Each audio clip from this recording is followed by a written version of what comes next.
Charan Tej, sir 7th class తెలుగులో first lesson ఏం నాన్న? అక్షరం సార్. అక్షరం గేయం రచించిన కవి ఎవరు? రావినోతల ప్రేమ కిషోర్ సార్. గేయం నేర్చుకునేవు నాన్న? నేర్చుకున్నాను సార్. చెప్పు నాన్న. నా గుండె గవాక్షాల్లోనే కాలో మూసిన నా కనురెప్పలపై కూడా అక్షరాలు కవాతు చేస్తుంటాయి, నిరంతర నిద్రాభంగం చేస్తుంటాయి. కలను రానని రాత్రి అక్షరాలంటని తావు నా కంటికి ఒంటికి లేవుగా ఎంతైనా పంతులమ్మ గారి బుద్ధోని. ఆ మాత్రం అక్షరానుబంధం ఉండదా? నిద్రపోయేటప్పుడు అమ్మ అక్షరాల కంబలి కప్పిందేమో. Very good. నెక్స్ట్ అన్న.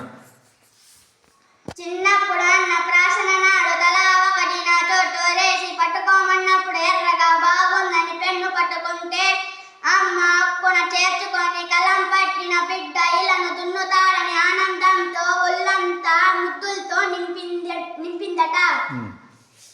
అమ్మ ముద్దుల్లో అక్షరాల ముద్దలున్నట్టుంది, ఒంటి నిండా అక్షరాల శుద్ధలే. ఇప్పుడు ప్రతి అక్షరంలోనూ అమ్మే కనిపిస్తుంది. నన్ను అక్షరాల పుట్టని చేసిన అమ్మకు అక్షరాన్నవ్వడం మినహా మరేనివ్వగలను? Very good Charan Tej.